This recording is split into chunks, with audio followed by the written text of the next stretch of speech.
دعا کرتے تھے یہ لوگ ہلاک ہو جاتے. آپ 40 مردوں کی طاقت رکھنے والے تھے. محترم دوستو کوئی آپ سے جیت نہیں سکتا تھا، لیکن آپ صلی اللہ علیہ وسلم نے وہاں پر اخلاق کریمانہ پیش کیا، اخلاق کریمانہ پیش کیا اور ان کے حق میں دعائیں کی کہ پروردگار عالم جو میرے پیٹھ پر اونٹ کی اجڑیاں ڈال رہا ہے، جو میرے سروں پر کچرا ڈال رہا ہے، جو میرے پیروں میں کانٹے بچھا رہا ہے، اے اللہ یہ مجھے پہچانتے نہیں، جس دن پہچان جائیں گے یہ کانٹے بچھانے والے، یہ کچرا ڈالنے والے، یہ میرے گردن پر اونٹ کی اجڑیاں ڈالنے والے، یہ لوگ اپنا جان دے کر کے میری حفاظت کریں گے. فرمایا یہ محترم دوستوں نبی اکرم صلی اللہ علیہ وسلم کی سیرت تھی. ان کا کردار کیا بتاؤں محترم دوستو، اور ان کا حلیہ مبارک کیا بیان کروں تھوڑے سے وقت میں، بس مختصراً، ورنہ ان کے بیان کرنے کی، ان کی شان کے لیے میں تو کچھ اور موضوع سوچ کے آیا تھا، لیکن یہاں گڑبڑ ہو گیا تھا. بہرکیف وہ ماحول نہیں بن پایا جس کی وجہ سے میں کچھ کہہ سکوں، بس یوں ہی میں بول رہا ہوں. اللہ سے دعا کیجئے کہ اللہ تعالی ہماری اس بولنے کو قبول فرمائے. تو بہرکیف وما ارسلناک الا رحمۃ للعالمین، کہ ہم نے آپ کو نہیں بھیجا مگر رحمت للعالمین بنا کر کے بھیجا. یہ کن کی دعاؤں کی بدولت؟ حضرت ابراہیم خلیل اللہ علیہ السلام. اللہ تعالیٰ نے ابراہیم خلیل اللہ سے 5 امتحان لیے. کتنے بھائی؟ 5 امتحان لیے، بہت خطرناک امتحان.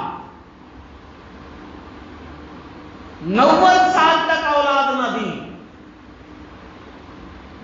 جس گھر میں آپ پیدا ہوگے اس گھر کے اندر بت بنایا جا رہا ہے.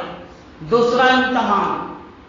اور پھر اللہ کا حکم ہوتا ہے کہ اے ابراہیم تم یہاں پر میری وحدانیت بیان کرو، وحدانیت کی تبلیغ کرو.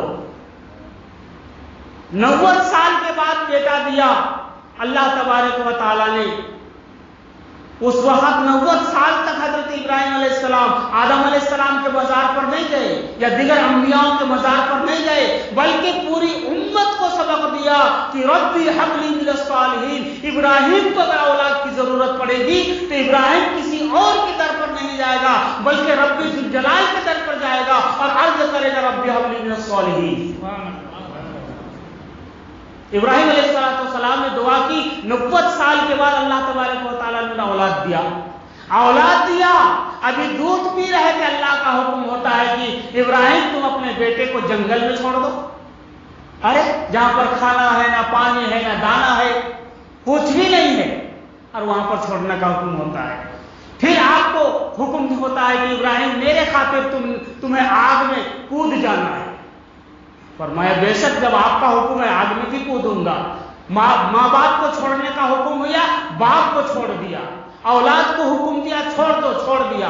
تو ابراہیم علیہ السلام نے اولاد کو اللہ کی راہ میں ذبح کر کے، باپ کو چھوڑ کر، وطن کو ترک کر کے اور سارے امتحان میں پاس ہو کر اللہ کے سامنے سرخ روح ہو گئے. اللہ تبارک و تعالیٰ نے پوچھا ابراہیم تو میرے 5 امتحان میں کامیاب ہو گئے، اب بتا تو کیا مانگتا ہے؟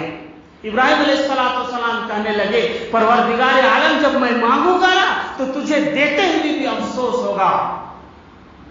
تو فرمایا کیا مانگتا ہے؟ مانگ. فرمایا اے اللہ مجھے وہ در یتیم چاہیے جس کو تو چھپا کر کے رکھا ہے، اور وہ در یتیم میری نسل میں سے چاہیے. ابراہیم علیہ السلام نے دعا مانگی. اللہ تعالیٰ نے کہا اے ابراہیم جب تو نے میرے لیے جان دے دیا، مال دے دیا، بیوی کو چھوڑ دیا، باپ کو ٹکرا دیا، آگ میں کود گیا، تو میں تیرے لیے یہ موتی بھی دیتا ہوں اور تیری نسل میں ڈالوں گا. اور بڑی مدتوں کے بعد حضرت ابراہیم علیہ السلام کی نسل سے حضرت اسماعیل علیہ نبینا علیہ السلام کی اولاد میں سے آپ صلی اللہ علیہ وسلم کو، محمد مصطفیٰ صلی اللہ علیہ وسلم کو پیدا فرمایا. تو ابراہیم علیہ السلام کی بدولت، ان کی دعا کی بدولت ہے. بہرکیف محترم دوستو، اب میں کیا سناؤں، وقت تو ختم ہو گیا، کیونکہ میں سمجھ رہا ہوں کہ آپ کے پیٹ میں کچھ گڑبڑ کر رہا ہے. چوہے ادھر سے ادھر بھاگ رہے ہیں. یہ میں اچھی طرح سے محسوس کرتا ہوں کیونکہ مجھے بھی بھوک لگ رہی ہے. بات اصل یہ ہے کہ مجھے بھی بھوک لگ رہی ہے. میں جو موضوع لے کر کے آیا تھا وہ تو نہیں بیان کر سکا. انشاءاللہ العزیز ہاں کل بوڑو پل میں بھی ایک پروگرام ہے فاطمہ مسجد میں, وہاں بھی آپ حضرات تشریف لے آئیے. انشاءاللہ العزیز پھر میں وہاں پر کچھ بیان کروں اگر موقع ملا تو پھر کبھی جمعہ میں تو آپ حضرات میری بیان سنتے رہتے ہیں. اور وہی 25-30 سال سے وہی گھسا پیٹا آواز جو ہے ہماری, وہی میں آپ کو سناتے جا رہا ہوں, آپ سنتے جا رہے ہیں. بس اللہ سے یہ دعا ہے کہ اللہ تعالیٰ ہماری اس کوشش کو, اس کاوش کو قبول فرمائے اور اللہ تعالیٰ کہنے سے زیادہ سننے زیادہ کی توفیق نصیب فرمائے. آخر میں دعا کرتا ہوں کہ جتنے بھی اس جلسے کے لیے تعاون کیے ہیں, مدد کیے ہیں, روپے کے اعتبار سے, کھانے کے اعتبار سے یا کسی اور اعتبار سے اگر امداد کیے ہیں, وقت کے اعتبار سے, میں ان کے لیے تہہ دل سے دعا کرتا ہوں کہ اللہ تعالیٰ ان کے گھروں کو خوشحال کر دے, ان لوگوں کو صحت و تندرستی عطا فرما دے.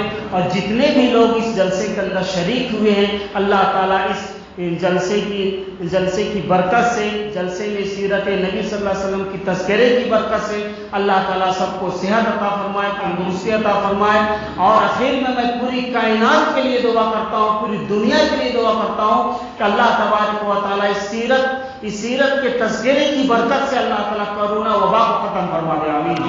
اللہ تعالیٰ اس بیماری سے سب کو چھٹکارا دے دے. اللہ تبارک تعالیٰ اپنی خزانہ شفا سے ہم سب کے لیے شفا نازل فرما دے. آمین بولو. اللہ تعالیٰ کہنے سے زیادہ, سننے سے زیادہ, بولنے والا زیادہ محتاج ہے, عمل کی توفیق نصیب فرمائے. وآخر دعوانا الحمدللہ رب العالمین.